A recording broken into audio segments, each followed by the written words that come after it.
เอาจะได้ต่อไอ้น้องลูกร้านค่อยเสียเขาเอาจังได๋แล้วมันออกบ่โอ้ห้อยใหม่ๆเนาะสงสัยเขาเบิ่งเสามื้อนี่บ่โอ้มันก็เสียคือกันมีเมียก็สิเสียโอ้ผู้นั้นแฮงเสียคักเลยบ้านใหญ่ยุ่มมาแล้วทุกคนนี่โอ้ยผ่านเพิงทับบางอย่างนี่3-4 บาทนะเพื่อสิทับได้เนาะเจ้าสาวใส่ค่อยกินเขาแน่เขาแรงมือนี่ล่ะนี่เขาไปตากไว้นอกมือนี่เนาะ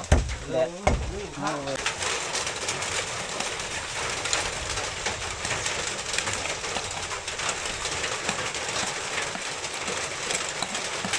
บพิเศษนะสำหรับมื้อนี้เนาะเซฟกุกน้องมือเองบ่ต้องห่วงเรื่องแสบนี่แกงแดนใส่หน่อไม้สมปะทุกผู้ใดบ่ได้กินนี่คือพวกห้องพวกหายบ่ได้ทุกคนนี่ครับ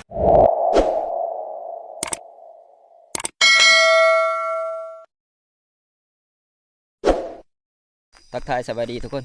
สวัสดีตอนสวยๆเนาะคือนี่ก็เป็นเวลาประมาณ10 โมงเลยทุกคนเอ้ยวันนี้หมู่เฮาก็สิออกครัวคือเก่านะกับทีมงานเฮาเนาะคือว่านี่ก็ไปกันเบิดมื้อนะก็ถือว่าบ่โศกบ่มานทุกคนเลยไปเมื่อยซื่อๆเนาะเพราะว่ามันขึ้นผ้าขึ้นพ้นนะบ้านนี้เนาะแดดก็ถือว่าบัดออกบัดบ่ออกแดดก็ดีคือว่าแมงกาก็บ่ลงทุกคนเลยไปก็บ่ค่อยพอเนาะถือว่าบ่ได้พอแต้มทุกคนบ้านนี้เนาะหมู่เฮาไปกันเพื่อมาหอดทับก็จนตกแดงๆเนาะหมู่เฮาก็บ่ได้ออกไปใต้ตาเราขึ้นนี่มีแต่ผ่านใหญ่ออกไปครับผ่านเที่ยงเนาะก็ตอนเช้าเพิ่นมาก็ถือว่าบ่มานทุกคนมื้อนี้เฮาก็สิออกล่าตามเคยนะไปกันเบิดมื้อคือเก่าทุกคนเอ้ยพาน้องม้าออกไปเนาะแต่ว่ามื้อนี้น้องม้าเข้ามาเพิ่ม2 ตัวนะก็คือมักมีเนาะมานำอีหุ่ยนะกำลังมา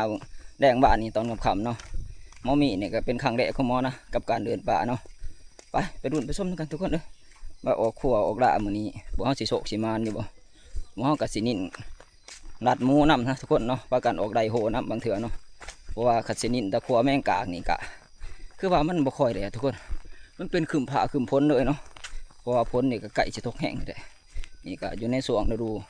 คือว่าเขาฤดูพ้นกับแม่นทุกคนเอ้ยไปออกครัวมื้อนี้กะหมอเฮาสิไล่โหนะทุกคนคือไล่โหจุดที่หมอไล่โหบ้านนี้เนาะเพราะว่าพันใหญ่เพิ่นไปไต่ตาขึ้นนี่เพิ่นมาเบิ่งเสานี่เพราะว่าเพิ่นเห็นหอยมันเข้าไปในโรงนี่นะทุกคนโรงเก่าที่หมอเฮาเคยดัดมึงว่านี่เนาะหมอเฮาสิลองไล่เบิ่งนะมันเถื่อมันยังอยู่เนาะก็คือการไล่โหนี่ก็แบ่งเป็น2 จุทุกคนเลยเนาะคือเฮาจะเป็นหลังรักอีกทางหนึ่งนะกับพานใหญ่ส่วนพานทองครับพานเทียนแล้วก็พานเพิงเพิ่นก็เข้าไปได้นะแล้วก็ไปรัดอีกจุดหนึ่งเนาะก็เลยแบ่งกันไปเป็น2 จุดลักๆก็เอาน้องม้าเฮาเข้าได้ทุกคนเลยเนาะเฮาก็มีน้องม้าอาศัยน้องม้านี่แหละได้ออกมาเนาะก็มันสิยังอยู่เฮาก็สิมีโอกาสอยู่ไปทุกคนไป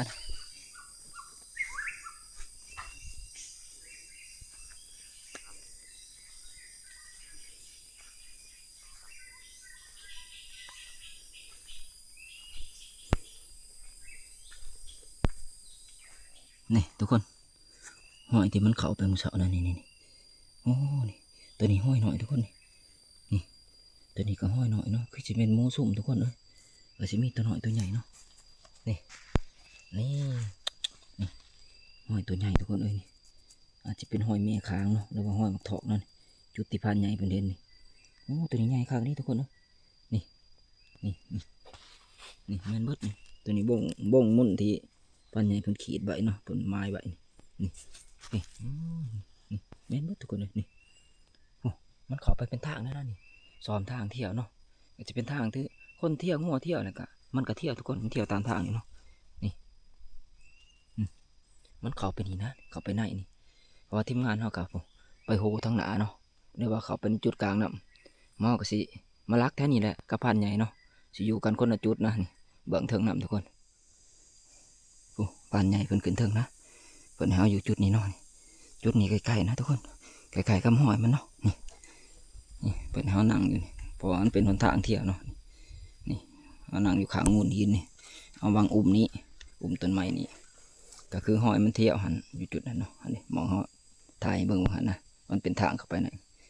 นี่เปิดเขาอยู่มองนี่ส่วนเพิ่นขึ้นไปเทิงเพิ่นเนาะเพิ่นจะไปอยู่อีกจุดหนึ่งนะจุดเทิงเพราะว่าคันทีมงานเขาไล่โหคันมันยังอยู่นะคันมันบ่ออกไปเบื้องนั้นก่อนมันก็จะออกมานี่คือหมูนี่ลักษณะนี่ทุกคนคือมันเข่าทางใดนี่ขันมันโบเดินหนาขันมันหวนคือนี่แม่นมันออกมาทางเก่านะ ถึงสิอ้อมขางอ้อมแมวก็ยาแต่ว่ามันต้องออกทางเก่าเนาะนี่ทางจุดที่มันเข่านี่แหละลักษณะอันเป็นแบบนี้เนาะเป็นประเภทพวกหมูป่าแนวนี้ทุกคนนี่แต่เขาสิอยู่นี่แหละรอฟังรหัสมันเนาะไปทุกคนนั่งดัดเบางยานี่ก็เป็นสมุกนะกระมิดมีสีสอมเนาะบ่ได้ยินแม่เสียงรหัสเด้อว่าเสียงทีมงานเขาไดโหเนาะสงสัยมันออกไปทางใหม่ทุกคนคือว่ารอดนี่เขาบ่มานะเนาะนี่แต่ว่าผมแหละไปครัวทั้งหน้าทุกคนมื้อนี้ก็สินินครัวแมงกากไปนำเพราะว่านี่มันก็11 โมงแล้วนะแดดก็ถือว่าบ่แห้งเนาะก็กำลังแจ้งในน้อยนึงนะท้องฟ้าก็เลยโอ้ไปหาทีมงานเฮาแล้วก็ครัวไปเรื่อยๆทุกคนเลยยิ่งสายยาวด้วยนะมื้อนี้มาเอาจนค่ำจนมืดเลยเนาะว่าสิจังสิกลับมาทำทีมงานเฮาว่ากันแน่นั่นแหละทุกคนเพราะว่าเฮาก็มา2 มื้อแล้วยังบ่ทันได้มายังทุกคนเลยแมงกากแตก1ก็ยังบ่ทันได้เนาะมื้อนี้ก็สินินละเนี่ยนะถ้าว่าฝนบ่ตกเนาะว่ามันแดดให้แน่ตอนแรกนี่ก็จะแค่แน่ทุกคนเลยตอนนี้มันก็ยังคึมอยู่นะโอ้ต้องผ่าคึมแห้งทุกคนเลยโอ้มันก็เป็นคือฝนสิตกแต่มันก็บ่ทันตกคือว่าเนาะนี่เป็นเงามีแสงน้อยหนึ่งนี่โอ้ คุ้ย โอ้ยเอาจะได้ต่อ ก็มาที่นี่เนาะ ไอ้น้องลูกร้านค่อยเสียเขา ว่าจังได แล้วมันออก มันออกบ่โอ้ มันเนาะ ห้อยใหม่ๆหนึ่งเนาะ ไม่ สงสัยเขาเบิ่งเสามืดนี่โอ้มันออกทางไหนผู้เบื้องนั้นด้วยป่ะ เด่นชื่อนะผมมาลง โอ้ลุ่มๆด้วยอาจจะได้ ไปนอนจ่ายกันเนาะ โอ้มันก็เสียคือกัน มีเมียก็สิเสียโอ้พวกนั้นแห้งเสียคักเลย บ้านใหญ่ จีบตัวเด่นเลย ว่าได้ยินมาว่าเสียก็ได้ถามเบิ่งเพิ่นเสียอยู่บ่ คือธรรมศาสตร์เข้าให้มาแล้ว เออไปจะได้ต่อบัดนี้ไปครัว ตั้งมันขึ้นทาง แม่งกากบ่แล้วว่าไล่โหคือเก่า ทางน้องข่อยพุ่นเนาะ เพราะว่าบางที่ไม่ก็อยู่หน้าทำมือ บ่เฮ้มันจะไปอยู่หันบ่ ร้อนโตขอมาสุดก่อนมาข่อยไล่ครบเอาลูกมันร้อนดุมตัวนี้ โอ้ ตอนเขียว เออหมูซุ้มมีห้อยตีนเนาะอยู่แม่น แต่ว่า ความเจ้า ตัวห็นฮึกอลีเนาะ เออมันมีตัวน้อยตัวใหญ่ การเฮาสิไล่นี่ไล่ร้อนนี่ มันมีอันนั้นหมูซุ่มน้อยซุ่มใหญ่ กลางเฮา ไปทุกคนลุยต่อเนาะคือเฮาสิเขาร้อนที่2นะบัดนี้คือร้อนแรกนี่อะไรก็บ่เห็นหยังเนาะทีมงานเฮาก็ไปรัดนะคือเฮานี่3 คนนี่ไปรัดเนาะก็มีพานทองกับพานใหญ่นะส่วนพานผึ่งกับพานเที่ยงเพิ่นออกเพิ่นเป็นคนไปได้นะไปได้แต่ต้นทางมาเนาะมอสิไปรัด3 จุดนะนั่งคนละจุดทุกคนไปรุ่นกันต่อทุกคนบัดนี้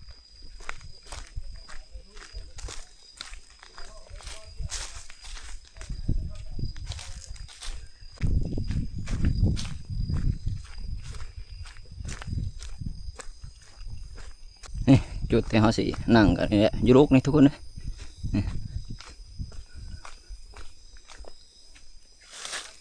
เดี๋ยวคอยลงรุมบ่เออโอเคนี่จุดที่เขาสิอยู่ทุกคนคือต้นไม้ใหญ่นี่เนาะนี่คือหมากันยังได้นะยังเต็มอยู่เถิงคุณเนาะนี่มาไข่นี่โดนป่านดินอยู่นั่นแต่ห้อยนกนะกินส่วนใดนี่เนาะงูก็อาจจะเขาอยู่แต่ว่าช่วงนี้มันบ่ทันเขาฟันเทียงขึ้นมาแบบว่ามันให้ไก่สิเบิดแล้วว่ามันโดนได้มันจังสิเขาเนาะออกงูของเนี่ยเพราะว่าต้นให้จุดนี้มันก็แปลนนะทุกคนนี่เราอยู่จุดนี้เนาะแต่ว่าพันทองอยู่เบื้องลุมนะเพิ่นลงไปลุมอีกบ่เกินห่างกันบ่เกิน50 เมตรนะสันซะอยู่กันเป็นจุดนี่คือพันใหญ่ก็อยู่เบื้องเทิงทุกคนเอาง่ายๆว่าพันใหญ่กับพันทองอยู่2 ข้างเนาะข้างซ้ายข้างขวาคือเฮานี่อยู่จุดกลางต้นให้ใหญ่ตัวนี้นั่นแหละผ่านเผิงกับผ่านเฮียงเพิ่นพุ่นแหละเป็นไรโหมาแต่พวกทางหน้าเฮาเอาลองได้เบิ่งดอนนี่ทุกคนเลย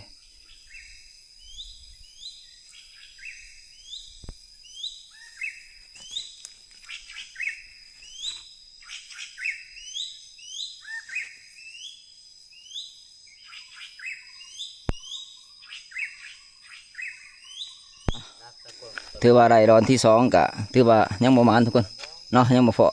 หมอสิได้อีกนะได้เป็นดอนที่3เพราะว่าคิดว่าสีขัวแม่งกากไปเรื่อยๆก็มันขึ้นทุกคนมันบ่แดดเนาะหยาดแม่งกากบ่ลงทีมงานเปลี่ยนใจว่ามีแต่สิเด่นได้โหนะได้เป็นจุดเป็นดอนไปเนาะมานบ่มานก็จังว่ากันทุกคนเลยเพราะว่าตอนนี้มันก็คือว่าเลยเนาะมันเที่ยงนะคือว่าสิ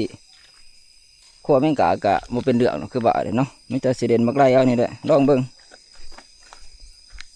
ลักๆกับบ่สิได้เบิดมื้อพุ่นแหละจนค่ำเนาะจะสิอวยกับทับนะไปทุกคนลุยต่อวันนี้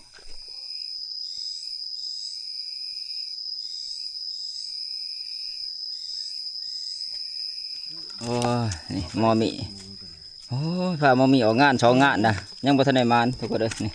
เลาะสองดอนนะได้อยู่บ่ให้โตก็ดิโอ้ อะไรตอนไหนอีก หน้าตัวคืออยู่เลยเนาะคือหน้าอยู่ป่าอยู่โรงอยู่บ่คือเผาเหือนเผาสะนั่นตัวตอนนี้ก็ตอนบ่ายทุกคนเลยเนาะในสองดอนก็ยังบ่มีโอกาสสามบ่สามนะเนาะสามดอนจะได้เกือบโอ้มาเกือบก็เศร้าโผล่เอาลุยงานเดียวนี่ได้หมู่ว่างานใดโหเอามาหอมแมงกะสงสัยเขาโกนนะเพราะว่าจุดนี้เขาเคยมาขัวกระพันใหญ่นะมันเคยเขาโกนเนาะตอนนั้นเขาเอาบ่ได้มันก็ไอ้กับกานมันเห่าอยู่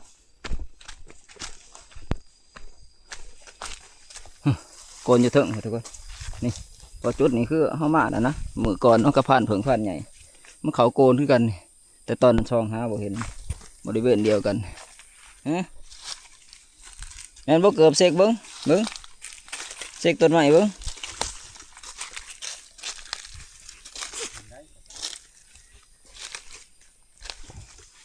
ผ่านแหงเพิ่นน้องขึ้นเบิ่งเนาะซองเบิ่งหั่นแหละจักว่ามันอยู่นี่หรือบ่แต่ว่าโกนคือว่าใหญ่เติบเนาะอยู่เถิงมันเถื่อมันอาจจะอยู่นี่เนาะพอต้องมาเฮาบ่ได้นี้นะจังนี่มันได้เฮาแล้วก็จะระบนเลยแต่ว่าเนี่ยเบิ่งปลายใหม่ก็คือว่าบ่เห็นหยังนะเนาะคันว่ามันจะขึ้นปลายใหม่ก็เพราะว่าปลายใหม่นี่มันบ่มีไว้เลยนะมีแต่กลางมันมีแต่กิ่งมันนี่แนมไปกระโดงเลยนี่ผ่านเที่ยงขึ้นช่องเบิ่งก็คือโกนมันเดึกนะทุกคนเนาะมันลงมาหอดดุ่มพี่คือบ่เดึกแล้วก็ยาวมันอาจจะอยู่ในนี่แหละแต่ว่ามันก็เอาอย่างนะสำหรับตัวนี้เนาะมีแต่เฮาสิพาน้องมาไปไล่โหคือเก่านะว่าทีมงานเฮาขึ้นไปดัดนะเนาะโอ้ทีมงานเฮาไปดัดอยู่ถึงนะเอาสิเอางานตัวนี้ก่อนเพราะว่านี่มันก็เป็นฝาเป็นพ้นมาแล้วนั่นคือไม้นะเป็นคือพ้นสิตกนะ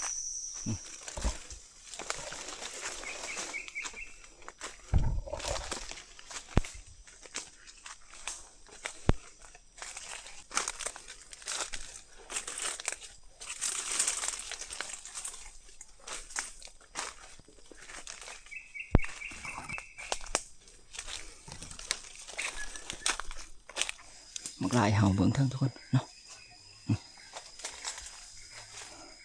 คือจุดน้อยอยู่ต้นไม้นะนี่เกินบัถีเลยแต่ก็เห็นน้อยมันอยู่แต่บางๆนะเพราะว่าฝนตกเนาะมันอาจจะเขาอยู่ทุกคน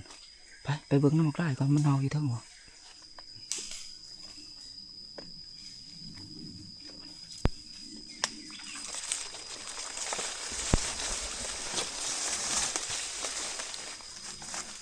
ไปทุกคน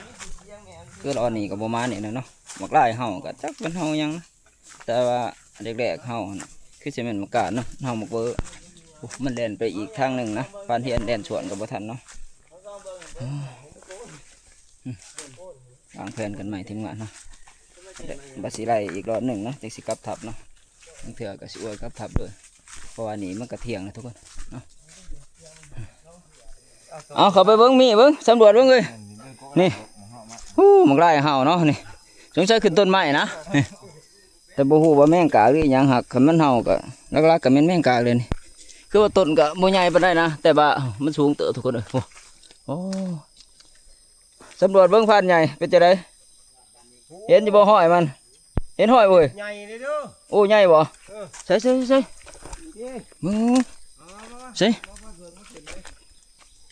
่นี่โอ้นี่บ่ คือสิอยู่เทิงนี่แหละแต่ว่ามันมีโกนก็คือสิบ่หนี้จากนี่แม่นบ่การมาผ่านเพิ่งมาเบิ่งยืมโอ้ยก็บ้าอยู่คืออยู่เจ้าฮะเจ้าผู้น่าขึ้นฮะผ่านเพิ่งขึ้นสำรวจแล้วทุกคนคือว่าอยู่ปลายพุ่นเนาะคือว่ามันก็โตบ่ใหญ่ปานใดดอกครับเพิ่นว่าสิทับเอาเนาะ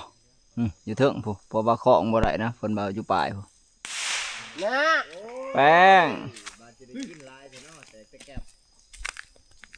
เอาไม้เว้ยเอาไม้เยี่ยม แป้งหวาด2 2 บาทอะไรบ้านเพิ่นเอ้ย ยิงอีกผ่านเพิ่งยิงอีก บาทนึง ลองเบิ่งอีกบาทหนึงเทื่อมันแตก คือว่าสารสิทธิ์กระบังบ่ เอ้ยยืมแตกอันนี้เว้ยแตกแก๊สแตก มากระบังเจ้าบ่คุ เด้ บ่มาเฮ็ดโลด อันทั้งกลางเจ้าฮะ เอาอีกว่าบาท4นี่เฮ็ดเปียกนี่ เอาให้โอกาสอีกทีหนึงยืมเป็นจังไรมิดจีดีเนาะ มันแตก2 บาทมันก็ถือ เอาเบิ้งให้พานใหญ่เบิ้งเอาเบิ้งสาว เบิ่งแล้วบ่ได้มีอีกดัดมันดัดไปอย่างเกียงเอาเฮ็ดเลยเอาถาเบิ่งดินี่พี่ไม่ยืดยิ่งอยู่ดีก็ดีเลยก็บ่ถือว่าสิใส่ลูกว่า1 2 3จีดี มิดอีกบ่เฮ้ยมิดอีกแล้วโอ้ยมาแล้วทุกคนนี่โอ้ยพานเผิงทับบางอย่างนี่3-4 บาทนะเพื่อสิทับได้เนาะ เอา แล้วเฮานับ เพราะได้กับเขาวเที่ยงเฮากับว่าแม่นทุกคนเพราะว่าครัวมานี่ก็เกือบเบิดมื้อแล้วเนาะก็ถือว่าบ่มานหยังนี่ยังโชคดีนะบักลายมันเห่าหายนึกอันนี้ต้นไม้ใหญ่เนาะมันขึ้นเทิงปลายไม้พุ่นไปกลับทับเฮาบัดนี้ทุกคนเอาไปหาเห็ดแตงอยู่ครัวกินก่อนนี่เอาเฮ้ยเอาเพื่อนลากเอา เอาเด้อ เอาถือก่อนถือซะตัวหมู่บ้านเพิ่งยังตัดไม้หามอยู่ ตัดไม้หามตัวโอ้หมอเกิมนี่โกงอันนี้ไว้หมอนี่ไปไว้หนากับทับทุกคนเลยอยู่เขาหิวน้ำกับอาแม่นเนาะมันตกบ่ายโมงบ่าย 2นะพอได้เมื่อปั่นกินข้าวกินน้ำได้วจังสิบ้ากันใหม่นะมาสิเอาจังไรต่อเนาะเพราะว่านี่ก็แดดกับพ่อปานนะทุกคนเลยมันหลายแต่ขึ้นเนาะแม่งกะกับบ่ค่อยร่งนะกำลังเพาะตัวเดียวนี่กับบ่แม่นก็โชคดีเลยเนาะที่ผ่านเพิ่งเพิ่นทับถือจบเจือนะพอได้กับเขาวเพศเฮากับบ่แม่นทุกคนไปบ้านนี้มาเฮาทุกคนโอ้มันเฮาอยู่ไหนพุ่นเนาะทีมงานเฮาเข้าไปเบิ่งแล้วแต่ว่ากระมิดนะมิดเสียงเห่านะจังว่าจังไรเนาะได้บ่โอ้ได้เด้อบ่มาหน่อยทุกคนเนาะทีมงานเขาว่าได้แล้วนะคือน้องมาเขาก็บินเนาะกับซีเมนต์บักไล่เห็นแหละว่าแมงกากนะเพราะว่ามันยางก่อนเนาะพวกเขาก็ยางตามทางมันเพราะว่าอันนี้มันเขาก็อวยกับทับนะแต่ก็บ่ทันหอดเนาะนี่ก็ใกล้เหาะทับเลยแหละยังบ่เกิน1 กิโลก็เหาะทุกคนเลย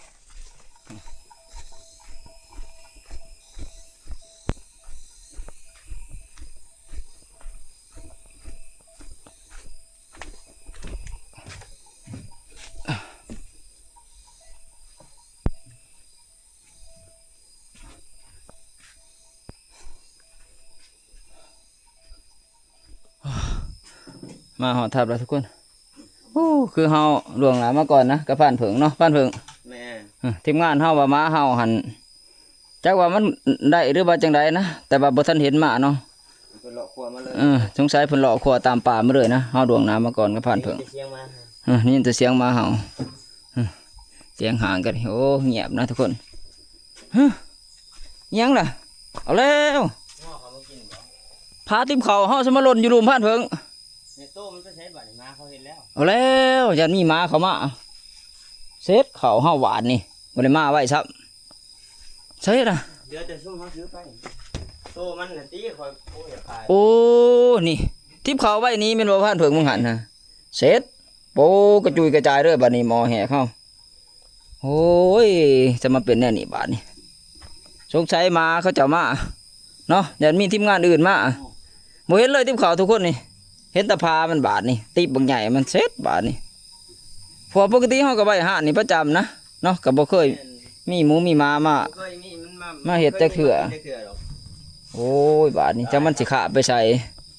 บ่สิลายนะเขานั่นสิลายกระติบมันนี่เพอติบบางใหญ่มันเห็นแตะพามัน มันไม่ใช่ได้ติ๊บเขาวใส่บัตรเนาะ บาดนี่ เบิดแล้วบัตรเบิด บ่มีติบเขาสิใส่ลายไปแล้วล่ะเขาเอาถือไปยังพ่อกลุ่มกินอยู่บ่มาเพิ่มเป็นได ยังพอได้กินอยู่ห้องถือไป แต่ว่ามาเพิ่มเนาะมาเพื่อไว้เด้ เพื่อนหมูลงมาเฮาหั่นเด้ เมื่อยเฮ้ยเดี๋ยวจะได้บาท ได้ นี่ แหงซ้ำเนาะ โอ้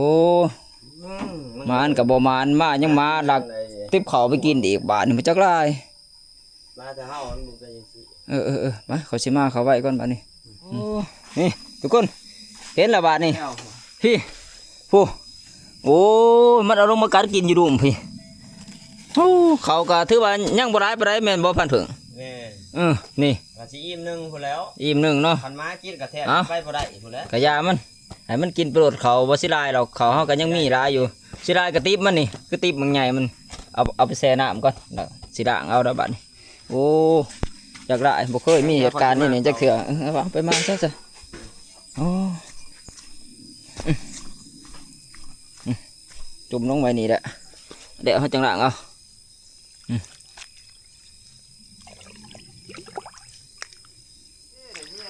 คือตัวที่สองนะเนาะนี่ที่ว่าม้าเห่ามันเข่าทำดินที่แรกเขาคิดว่าได้เด้อนะคิดว่าทีมงานได้เนาะคือจะมาเอากับดินนี่พอดีผ่านเที่ยงไปน้ำดังพอดีอันนั้นมันเข่าทำดินพอดีเพิ่นเอาได้พอดีนั่นคือใหญ่เติมเนาะนี่ประมาณโลหนึ่งโลสองโลสองขีดได้ทุกคนนะนี่คือแต้มที่สองของทีมงานเนาะว่าสิบมานก็ยังมานเฉยนะมานแต้มที่สอง โอ้ยกับ ฮะ พี่ สิแต่งอยู่ขั้วกินคนแหละบางเทื่อก็สิเป็นแดนน้อยตัวนั้นเนาะที่ผ่านผงทับได้คนแหละแต่สิไปสิเฮ็ดแกงกินนะตัวนี้คือวันยังเป็นก็สิเอาไว้เก็บแต้มไว้ทุกคนนี่เอาพอได้คั่วเพิ่มเนาะเทื่อได้หมูมันตื่มใส่นี่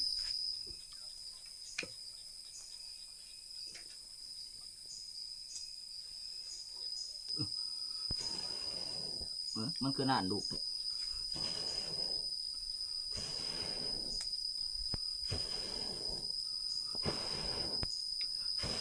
เขาใกล้ไปซื่อๆ แม่น้ำมันเบิ่ง ต้มน้ำก่อนน้ำกินเบิดนะ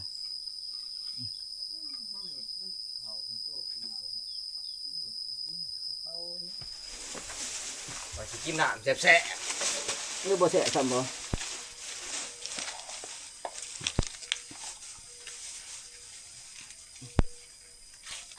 เอาว่าเขาส่งมาเนาะก็บ่ได้เปื้อนตู้เปื้อนต้นเอา จะบอกถึงคนเจ้า ป้าบ้านนี้ก็เลยอยากคนเราคนอยู่เท่าไรเองนะ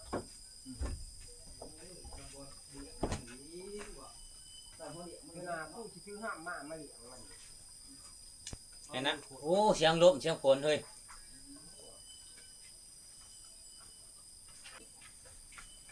โอ้ยเป็นพลเป็นลมมันอ่ะบ้านเอ้าหนึ่งเขาแล้ว ตัวหนึ่งเขาอ่ะ หนึ่งตัวน้ำต้มซุปเลย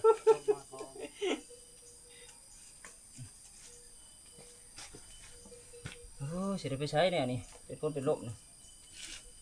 เพื่อนเฮาแล้วพวกพันเฮา ไปไต่ตาเนาะ อาหารเนาะนะ ฝนตกไปไต่ตาเนาะ อหรตามสั่ง ตายกับไป ดีคิดเอา โอ้หิวเขาหิวน้ำนะมัน4 โมงเลยบ่เฮ้ยเพราะมาก็บ่าย 3เลยได้เนาะรับ4เอ้าเพื่อจะได้กินข้าวโอ้ยังอยู่น้อยหนึงเบ้อบ่ทันสุกปานใดนี่อีกน้อยหนึง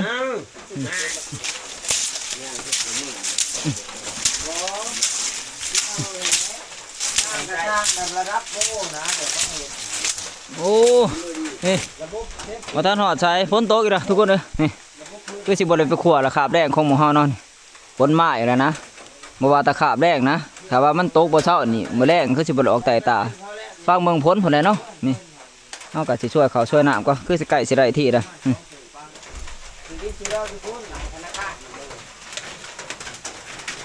โอ้ยบ่ต้องมาใส่กระชังใหญ่เลยแตกน้ำล้างมือ โอ้เว้ยวะตัวนี้แดมจังง่าย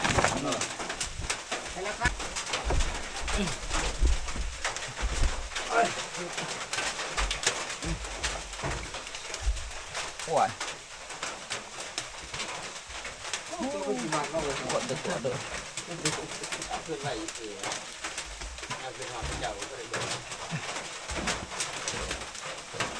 โอ้หอดครับ กันย่างมันโกนกันนะนี่หันมาซะนี่ บ่เห็นเพิ่นบ่ โอ้ดูพูดแหละเสียงเลยบอกกูคือจับยังไงฮะ แนวนั้นย่าง3 คนคือกันทาตะเพิ่นหั่นแหละแม่นบ่ เขา วะ หัวมันเขาไปซื้อหอยไตบ่ที่เป็นไรหลังเนาะ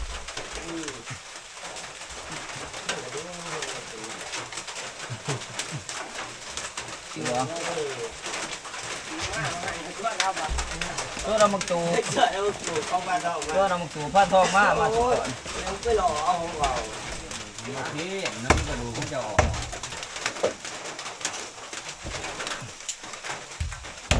เจ้าสาวใส่ไฟกินเขาเนี่ยเขาแรงมือหลานี่เขาไปตากไว้นอกมือเนาะลงนี่ข้าวตาเล่นนี่ของโตได้ล่ะรักแร้แจ๊กเสียแจ๊กยักมันขาดได้อยู่แล้ว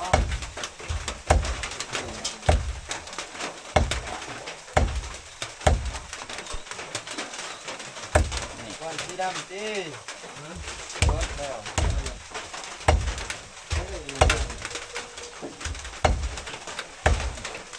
ซับแล้วก็ถือว่าได้เติมนะนี่เนาะที่แรกเฮาคิดว่าสิบ่ได้ปานใด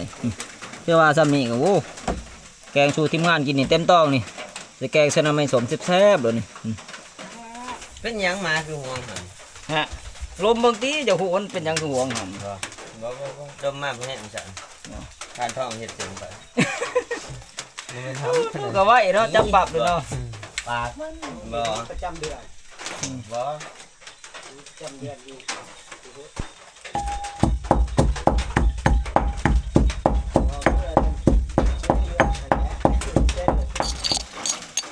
นี่คือเขาปรุงใส่น้ำกันเบิดบาดเดียวนี่ เดี๋ยวตกอย่างนี้จะ บ่ว่าสิเป็นปลาแดกหรือว่าเกลือเป็นนัวนี่พริกปรุงใส่ทีเดียวเลยนี่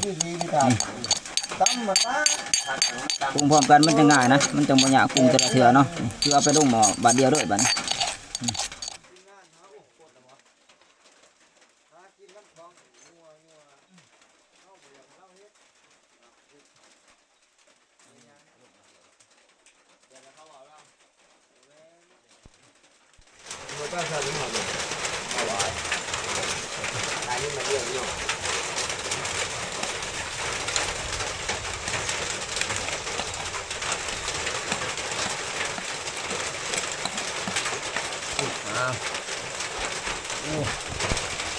หลายสมควร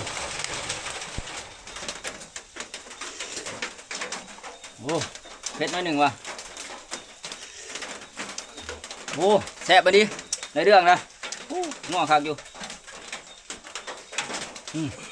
เอาได้ที่แล้วบัดนี้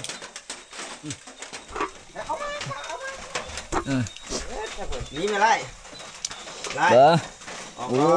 คนกลุ่มทีบด้วยบัดนี้ จะเปิดแค่กันเลย เตรียมเลยอยากกินเขาแห้งมานั่งทานนี่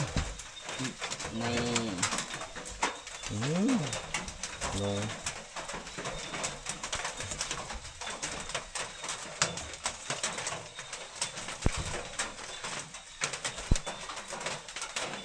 หม้อนี่นั่งเผาเพราะเขาเงิน เอาตัวนี้ก่อนเติมไหมเต็มสวยแล้ว แกงแน่นหมดสุกเลยจักรอนั่นไง เท่านั้นได้ความแซ่บเว้ย อยากแห้งแล้ว อย่าแห้งน้ำพวกจะตาแล้วมาจากมาเอาของมาด้วยบานเถอะ เอาไม่พ่ายมาไว้ มาทุกคนกินข้าวนั่งกันบัดนี้อาหารพิเศษนะสำหรับมื้อนี้เนาะเซฟกุ๊กน้องมือเองบ่ต้องห่วงเรื่องแซ่บนี่แกงแดนใส่หน่อไม้สมป้าทุกผู้ใดบ่ได้กินนี่คือพวกห้องพวกหายไปเลยทุกคน นี่เจ้ากับลูกมาได้กิน ข้าวก็ดี นะบ่ กินมันดีไม่ได้ผ่านผงเลยเอาเห็นตัวเบามาชุดทางมาหิวเขาเอากินทีมงานเนาะกระดังสาวใหญ่กันนะ กิน เพราะกันหิวเนาะเพราะว่าเพื่อมาหอดทับกะ3 โมงกว่านะ ท่านบ่มีพันเพิงบ่ได้กินได้ เดี๋ยวนี้ก็ประมาณ4 โมงกว่าแล้วทุกคนเลยป้าพ้นก็คือว่าบ่ทันได้เช้าตกนะเอากินข้าวแข้งพ้นกับบ่ได้เอาทีมงานเฮาเอากิน